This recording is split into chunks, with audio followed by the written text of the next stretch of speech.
Bom dia a todos e todas. Nós somos a Sociedade Brasileira de Geofísica, participando da 74ª reunião anual da Sociedade Brasileira para o Progresso da Ciência.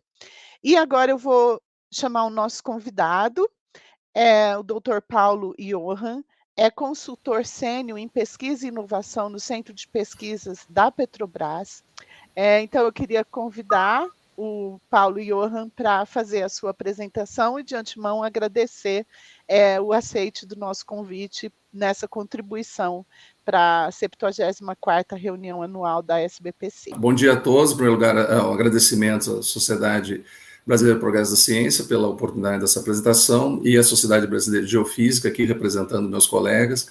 A agenda, os pontos que eu vou destacar, uma visão da mudança gradual na demanda de energia em caráter global e no Brasil também, a matriz energética brasileira, o Atlas de Sustentabilidade Geofísica e o que nós estamos fazendo nessa área de sustentabilidade, né? Então, recentemente, a Sociedade Brasileira de Geofísica publicou no seu boletim o papel, a importância da geofísica na transição energética. Para começar, e um pouco a título assim, de reflexão, quais são os pontos que eu destaquei antes mesmo da palestra? Qual é o nosso contexto hoje da matriz energética global? Nós estamos verdadeiramente vivendo uma transição ou estamos vivendo uma adição energética? O aumento súbito do preço do gás na Europa impacta a segurança energética europeia e global? A indústria de óleo e gás terá protagonismo como definição, mais de 50% de participação na matriz energética, por quanto tempo? E o papel do crescimento populacional, crescimento econômico, social de demanda da Ásia, com grandes populações, né? África, na demanda da energia global, versus uma certa visão eurocêntrica dessa transição. O contexto que já vinha na indústria de saúde, meio ambiente, né? SMS, em relação a ESG, que é contexto ESG, e a sustentabilidade na cultura, no conceito de upskill e reskill, ou seja, atualizações de conhecimento, transversalidade no conhecimento na indústria de óleo e gás. E, finalmente, na nossa sociedade ocidental, nós, todo o tempo, desde a Revolução Industrial, estivemos orientados ao consumo, ao crescimento econômico, mas já começa a se discutir uma nova visão de uma sociedade com uma certa sobriedade coletiva, onde o bem-estar de todos pode estar acima de só o crescimento de consumo e econômico. Há não muitos anos, há uma década, as Nações Unidas lançaram os 17 Objetivos de Sustentabilidade, bastante conhecido na sociedade, as empresas usam muito. Da onde vem esse contexto ESG? Meio ambiente, environmental, social e, particularmente, dentro da maioria das empresas, governança. Inicialmente, numa introdução, uma visão diversificada, né, o aumento da participação a partir do gráfico aqui em 2020. Vocês veem o histórico, a curva preta é carvão, consumo de carvão, né, desde 1900 para cá o carvão dominava, a fins dos anos 60, 70 começa o petróleo verde, petróleo e gás a dominar, e depois os renováveis cada vez mais, e em laranja o crescimento da energia renovável. E o que é interessante nesse texto da BP no Outlook é que essa transição, é um ponto de vista que eu não tinha ainda lido, nessa transição energética e a chegada dos renováveis, está passando o poder, está saindo da mão das grandes indústrias de petróleo em direção ao consumidor, porque o consumidor, ele tendo essa diversidade de geração de energia, ele poderá escolher quais delas ele vai optar e, claro, que custo menor para poder utilizar. Então passa o ponto focal, sai um pouco das grandes empresas e vai em direção ao consumidor. Cenários de futuro aqui em direção a 2050, energia fóssil, renováveis e a parte de eletrificação, são 3 cenários que a indústria trabalha. Um cenário em direção ao renovável seria o cenário onde tem essa curva azul, o net zero até 2050. O intermediário, né? Nós temos o laranja como cenário, todos eles reduzindo o combustível fóssil, crescendo os renováveis, crescendo a parte de eletrificação, e um novo momento em verde, caso não seja tão acelerado. Então, são diferentes ritmos, diferentes velocidades, o declínio da demanda de hidrocarbonetos e a rápida expansão de renováveis e eletrificação. Então, aqui, uma visão de futuro, a demanda de energia, o net zero acelerado e o novo momento, são cenários para 2050, sempre com declínio dos hidrocarbonetos, Uma outra visão importante para se levar em consideração, esse gráfico na abscissa, veja, 1800 a 2100, né, a projeção até 2100. Em 2040, a indústria de óleo e gás ainda terá um protagonismo que ainda está em torno de 50% da matriz. E quais são os cenários para 2040? São vários, aqui à direita nesse gráfico, vocês vêem várias entidades, várias agências, vários autores com premissas do crescimento ainda do demanda de óleo, ou um cenário de frear um pouco esse consumo, ou numa visão de declínio, net zero, poderia cair nessa curva preta, né? Com a recente crise, né? Ucrânia, Rússia, Europa, preço do gás, talvez um desses cenários aconteça, mas ainda há um alto consumo de petróleo no mundo. Esse pie chart, gráfico de pizza, à esquerda, olha a legenda, é a matriz energética brasileira, à direita mundial. Então chama atenção, por exemplo, que a matriz energética brasileira é bem mais balanceada do que, inclusive, a global e mesmo os países mais desenvolvidos ainda, por exemplo. Mas a informação que a gente traz para a comunidade nossa é começar a fazer reflexão no mundo da geociência, por sermos geólogos, geofísicos, o que estamos fazendo no mundo da geociência em direção à sustentabilidade do planeta. Então, as empresas de petróleo, já há muitos anos, têm muita atenção com a parte de segurança, meio ambiente, saúde, particularmente nas suas frentes operacionais, nos trabalhos de campo, desde a aquisição de dados geofísicos, perfilagem de poços, estudos de afloramento, que os geólogos vão muito a campo fazer estudo de afloramento. A novidade é que, a partir agora de janeiro de 2021, a entidade internacional da geofísica, a SEG, né, lançou esse Atlas Geofísico de Sustentabilidade, né? Então, a geofísica, e se considera que a geofísica se promove se ela souber gerar valor, um valor agregado à nossa sociedade, aos sistemas econômicos, ao meio ambiente, avaliando, compreendendo e comunicando melhor. E esse tipo de palestra aqui, eu agradeço a oportunidade da SBGF, SBPC, é uma maneira de comunicar, compartilhar o que os geofísicos, em escala global, estão pensando de trabalhar com mais sustentabilidade. Esse Atlas é uma referência da nossa atividade. O objetivo é criar uma visão compartilhada entre os influenciadores para melhor valorar a ciência, o valor da ciência, com seus componentes, incluindo pesquisa, desenvolvimento, empreendedorismo, negócios, academia e engajamento humanitário. Tendo os 17 Objetivos das Nações Unidas de Sustentabilidade, geraram um mapeamento, né? Geocientista gosta muito de fazer mapeamento, ou uma correlação entre os 17 Objetivos da ONU e as atividades que nós realizamos, a tecnologia, né? O nosso mundo mais técnico, com esse mundo mais de visão de sustentabilidade. Qual foi a estratégia? Formaram 3 grupos, um grupo de profissionais de reconhecido saber na academia, pesquisa e educação, grupo focal 2, visão mais humanitária, erradicação da pobreza, fome no planeta e uma série de coisas importantes. O grupo focal 3, indústria, profissionais da indústria, da mineração, do petróleo foram convidados, e transversal quando atendia os 3 domínios, academia, humanitária e indústria. Como correlacionar isso ao mundo da geofísica, ao mundo da geociência? Então, basicamente, a metodologia foi isso. 17 Objetivos de Sustentabilidade da ONU, mais de 50 técnicas, tecnologias que hoje se trabalha, os 2 unidos, correlacionados, mapeados, formando o que é chamado hoje o Atlas de Sustentabilidade de Geofísica. Então, aqui um resumo. O grupo 1, academia, pesquisa e educação, se preocupou com alguns objetivos de sustentabilidade mais atinentes a esse grupo e correlacionou as tecnologias que estão embaixo do Atlas, essas quantidades de tecnologias aqui. O grupo desses profissionais reconhecidos de saber apostam que essas tecnologias podem ser orientadas no sentido dessa sustentabilidade. Resumindo o segundo grupo, o grupo humanitário, os desastres naturais, todos, e a gente viu vulcanismo, tsunami, terremotos, problemas de infraestrutura, estruturais, essas tecnologias listadas abaixo podem ser orientadas nessa visão de sustentabilidade. O grupo industrial, mineração, petróleo, gás, se debruçou nas tecnologias que estão aqui abaixo e correlacionaram com os objetivos de sustentabilidade que temos acima. E o transversal foi chamado aquelas tecnologias que poderiam atuar no humanitário, na academia, na inovação, na pesquisa e também na indústria, com transversalidade. São essas tecnologias e são esses os objetivos. Agora eu vou especificamente trazer para vocês exemplos na indústria hoje já aplicando essa visão de transição energética e a geofísica atuando.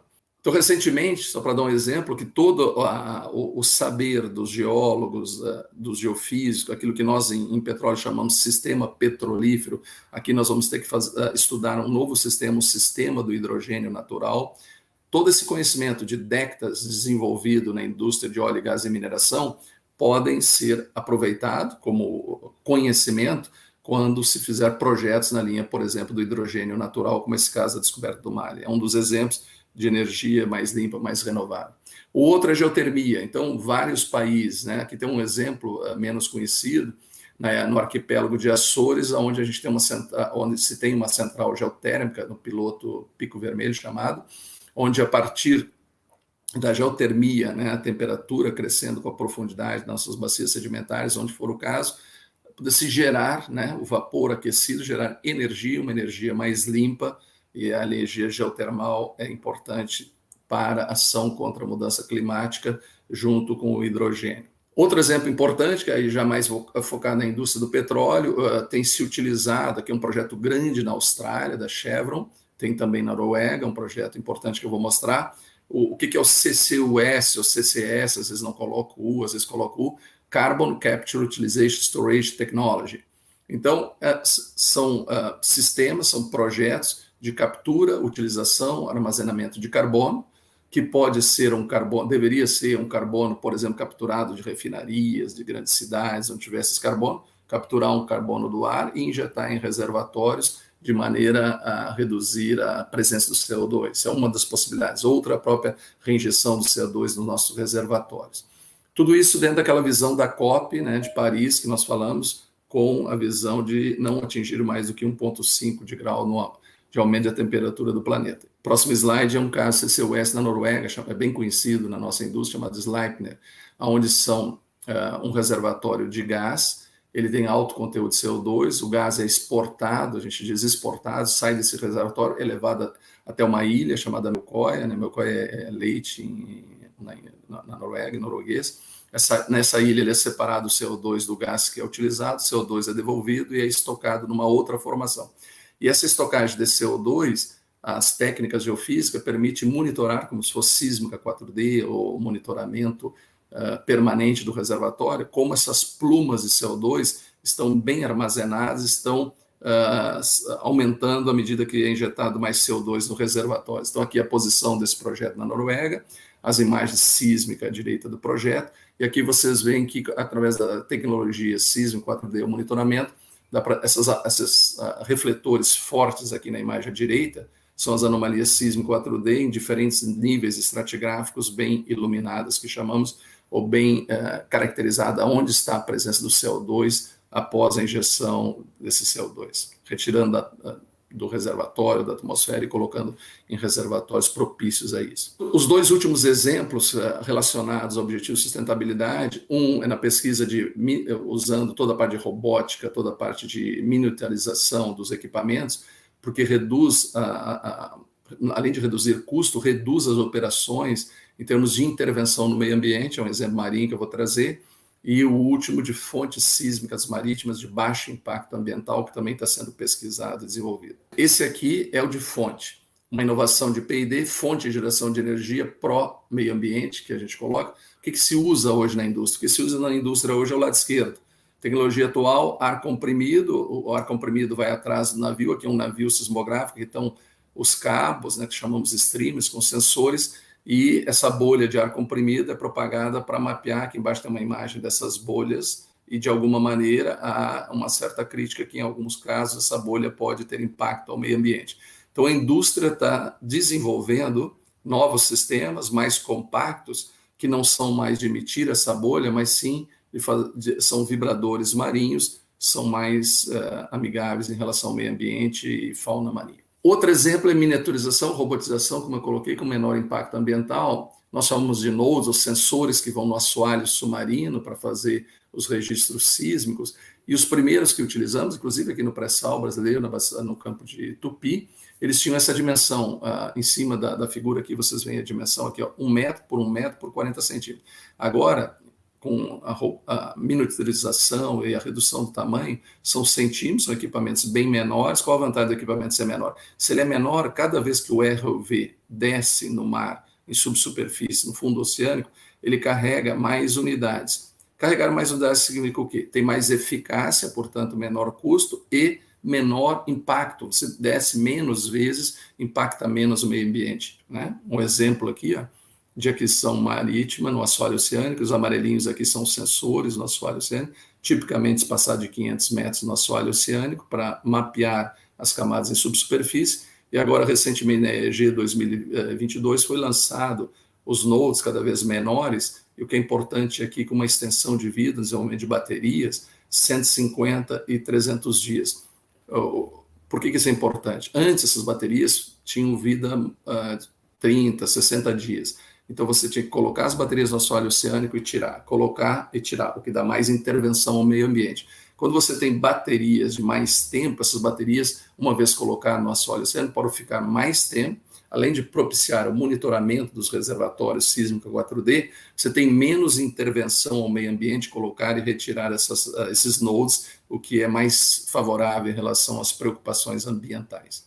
Então, em termos de pesquisa e desenvolvimento, nós estamos mudando de um cenário atual, navios e mais operação, para um futuro com muito mais automação, redução de custo, redução de equipamentos, para impactar cada vez mais autônomo o meio ambiente nas atividades. E o que precisa se fazer para esse Atlas de sustentabilidade ter a sua aplicabilidade? Nós temos que atuar nesses influenciadores externos, né, comunidades afetadas por geofísica, operações, legisladores, sindicatos, organizações envolvidas em preservação do meio ambiente, organizações perseguindo, aperfeiçoando o aperfeiçoamento da sociedade, investidores, instituições financeiras e reguladores. E precisamos, sem dúvida, capacitar, treinar e ampliar a visão, talvez hoje muito tecnocrata, para uma visão mais de sustentabilidade dos nossos profissionais, o saber, né, o skill deles, ter um aprofundamento ou um redirecionamento,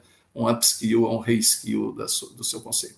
Isso tudo tem que ser feito em rede integrada, onde envolve universidades brasileiras, centros de pesquisa brasileiros e internacionais, envolve as instituições de pesquisa, como os centros da Petrobras, mais outros, o IFN, CSIRO na Austrália, o Sintef, companhias de óleo e gás em parceria e empresas de tecnologia de serviço que trabalham conosco numa visão de rede de tecnologia em geociências. As sociedades profissionais como a SBGF, né, no caso relacionado à geofísica e também as sociedades de geologia, tem um papel importantíssimo no compartilhamento desse Atlas de sustentabilidade geofísica e o seu valor, o seu potencial valor para as organizações, para as empresas e instituições acadêmicas. Há um aumento do número de profissionais envolvidos no segmento de sequestro de CO2, armazenamento de energia, geotermia, aprimorando também recuperação de petróleo, usando geofísica rasa, para água subterrânea, gerenciamento de recursos, integridade de infraestruturas, principalmente no mar, fornecimento de energia renovável, tudo progressivamente impulsionado pela transformação digital. A linguagem geofísica precisa se expandir além do conjunto tradicional dos termos técnicos da profissão, ou seja, mover um pouco a visão tecnocrata para uma visão mais de sustentabilidade, acomodando as diferentes semânticas, habilidades, especialmente uma visão integrativa e humanitária dos 17 Objetivos de Sustentabilidade da ONU, com entendimento que apenas com um escopo mais amplo podem ter contribuições significativas para o alcance dessas metas. Os resultados do mapeamento da geofísica, através desses 17 Objetivos da ONU, fornecem um caminho para os geofísicos para agir como trabalhadores pivôs em busca de objetivos de sustentabilidade da sociedade, ajudando-nos a examinar interesses, experiências, os talentos em um contexto mais amplo e mais nobre, que é extremamente relevante para a sustentabilidade do nosso planeta e da nossa profissão. Há uma necessidade clara de melhorar as habilidades, o conhecimento, a disposição do geofísico, organizações geofísicas, para se envolverem em avaliações da sua própria economia. Será que é uma economia de consumo, uma economia com maior sobriedade, uma visão social, os impactos ambientais das nossas atividades, otimizar sua participação nos esforços colaborativos para esse alinhamento com os 17 Objetivos de Sustentabilidade da ONU, tá certo? Então, é isso que eu mencionei e fiz um agradecimento à Petrobras pela autorização da palestra técnica, à Sociedade Brasileira de Geofísica por permitir fazer essa apresentação e à Sociedade Brasileira de Pesquisa e Ciência pelo convite e por essa oportunidade. Você mostrou que o Brasil tem um bom equilíbrio no uso de energias, né? Então, como você acha que o Brasil ainda pode avançar e qual o caminho que o Brasil deve seguir? Numa visão mais assim de diversidade, o Brasil tem essa matriz mais equilibrada que os países mais desenvolvidos do que os países mais ricos e que o mundo inteiro. Porém, a gente não tem, por exemplo, um consumo de gás que ajuda na transição energética como poderia ter. No Brasil tem espaço para crescer mais em gás, crescer o mercado de gás na transição energética, e o Nordeste brasileiro, o Rio Grande do Sul também tem aerogeradores, crescer essa matriz, essa mega província de renováveis no Nordeste brasileiro. Que um receio dos jovens sobre o uso e avanço das energias sustentáveis é o que acontecerá com a profissão do geofísico. Então, acho que você mostrou muito bem, né, o papel da geofísica nas energias sustentáveis. Então, qual seria a sua mensagem final aí para os jovens, para esses jovens? Eu comecei na geofísica com 23 anos, né? Estou com 41 anos de geofísica e continuo apaixonado pela geofísica. Então, é uma profissão que apaixona. Uma lição assim de vida é a profissão que você exercer. Num primeiro momento, você pode imaginar que não é talvez a profissão que você mais ama, mas se apaixone por ela que você vai ser mais feliz. Procure gostar do que está fazendo, procure se apaixonar por aquilo, que você vai ver que você vai ser mais feliz, vai estar mais motivado. Ler muito é importante, pessoal. Nós estamos hoje em dia muito em mensagens rápidas, tipo Twitter, 114 caracteres, e nós estamos perdendo profundidade. A gente não está lendo, não está aprofundando. A gente pode ou não pode gostar de inglês, mas o inglês é uma língua funcional. Tem que dominar o inglês para poder ler os livros, ler os papers, estar atualizado com o mundo. Eu mesmo tenho a segunda língua, o francês, fiz meu doutorado na França, mas é um inglês que nos dá funcionalidade de pesquisa, de leitura. Ler é preciso. A leitura faz a transição mental, antes mesmo da transição energética. É muito importante investir no saber. Saber é como pedalar bicicleta, nunca pode se parar. Se para de pedalar, cai. Para de estudar, para de ler, para de se interessar, você está fora daquela profissão que todo mundo está estudando, está lendo e está progredindo. Então, a minha mensagem final é isso. Perseverança, muita leitura, acreditar no que você faz e paixão no que você faz. Como realizar sísmica na Amazônia sem o enorme impacto como os causados nos anos 70, 80 e 90? Isso que nos motiva muito na pesquisa e desenvolvimento, porque, observe, hoje as tecnologias que avançaram, vou dar um exemplo de uma tecnologia para pensar na Amazônia. Fibra ótica, tanto em sensores, quanto na transmissão, quanto em pós. A fibra ótica é menos cara, não é tão cara quanto o equipamento anterior.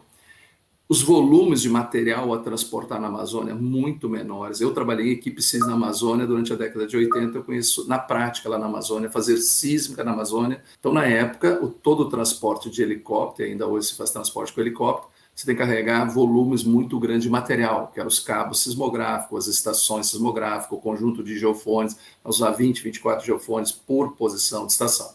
Hoje, tem o NODES, que é uma unidade de geofone, então já está substituindo 24 por 1. Já é uma otimização, 24 por 1 sensor. Os cabos, que eram pesados, os trabalhadores carregavam os cabos nas costas de manhã à noite, né? Um trabalho duro. Hoje, você com fibra ótica ou com transmissão telemetria, você poderia evitar ou diminuir esses cabos. Então já é bem diferente da década de 70, de 80, com essa tecnologia. A descoberta de gás na Amazônia é muito bem-vinda na transição energética. Cidades grandes como Manaus, quem sabe Belém, ou até exportar gás via o Amazonas, LNG, é muito importante para o grid de energia do nosso país continuar as pesquisas, e se tiver disponibilidade de gás, eu mencionei que falta gás no Brasil, a bacia sedimentar do Amazonas e outras que possam descobrir gás, é muito bem-vindo para a nossa matriz e mais limpa, né, na transição de carvão, petróleo, gás. O gás leva a transição energética e tem volume, tem eficácia energética importante.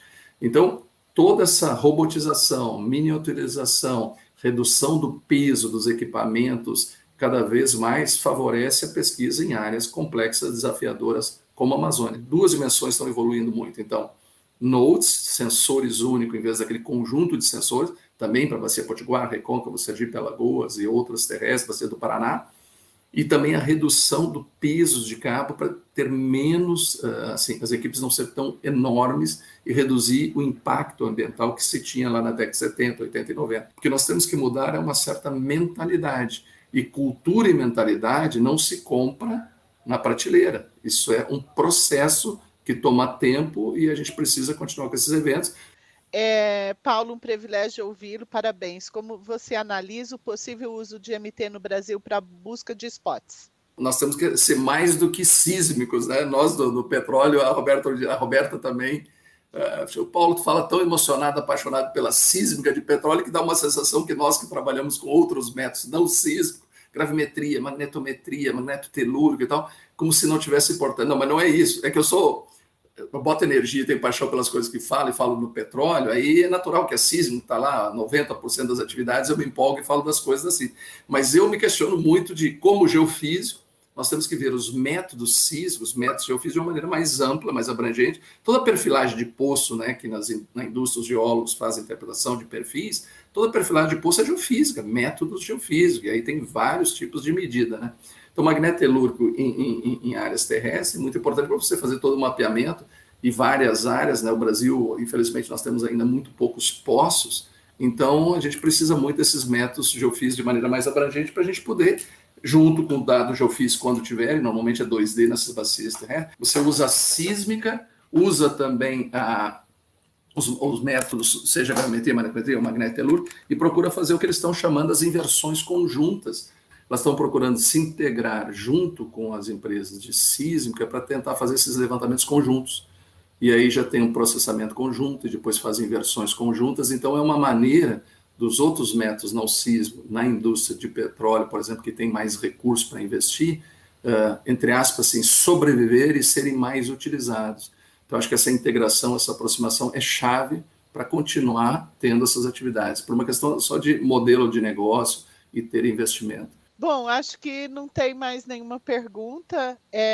Não sei se você quer fazer mais algum comentário. A geofísica, alguém colocou muito bem aqui, a geofísica que a gente fazia na década de 70, 80, 90, principalmente nas frentes operacionais, hoje ela não vai ter mais nem licenciamento ambiental para ser executada. Para que a gente possa continuar fazendo essas atividades, tanto de mineração quanto de petróleo, a parte de conscientização ambiental, a parte de pesquisa na área ambiental, a parte de associação das nossas tecnologias e técnicas com o mundo da sustentabilidade ambiental é simplesmente fundamental, é simplesmente vital para o futuro, para a ponte do futuro, como eu escrevi, dos novos geofísicos, para, como eu, eles poderem trabalhar as próximas décadas, 30, 40 anos na atividade geofísica. Sem essa visão, dificilmente a tecnocracia vai sobreviver sozinha. Ela precisa ser mais abrangente. Essa é a mensagem final. Então, mais uma vez, eu queria agradecer à SBPC por abrir o espaço para SBGF, agradecer ao Paulo Johan, ao Diego, que fez a ponte aí. O Diego é o nosso secretário de Relações Institucionais da SBGF, ele é da Petrobras. A Andréia Teixeira Ustra, que também é nossa secretária de Relações Acadêmicas, que fez todo o trabalho de interlocução entre a SBGF e a SBPC para organizar essa palestra, e especialmente ao Paulo Johan, por dedicar o seu tempo para preparar a apresentação, para fazer essa apresentação. É sempre muito bom estar com você, é sempre um grande aprendizado, e o melhor de tudo, né, que quando a gente faz coisas online, fica gravado e pode ser visto e revisto pelas pessoas aí. Então, outras pessoas que não participaram ao vivo vão ter oportunidade de te assistir no nosso canal do YouTube e também no LinkedIn da SBGF. Muito obrigada a todos e obrigado pessoal do backstage aí, o pessoal a Elaine Loureiro e o Daniel e Coelho, e também o pessoal que nos deu apoio aí no problema que a gente teve no começo. Muito obrigada a todos e obrigada, Paulo, mais uma vez. Tchau, obrigado, tchau, tchau.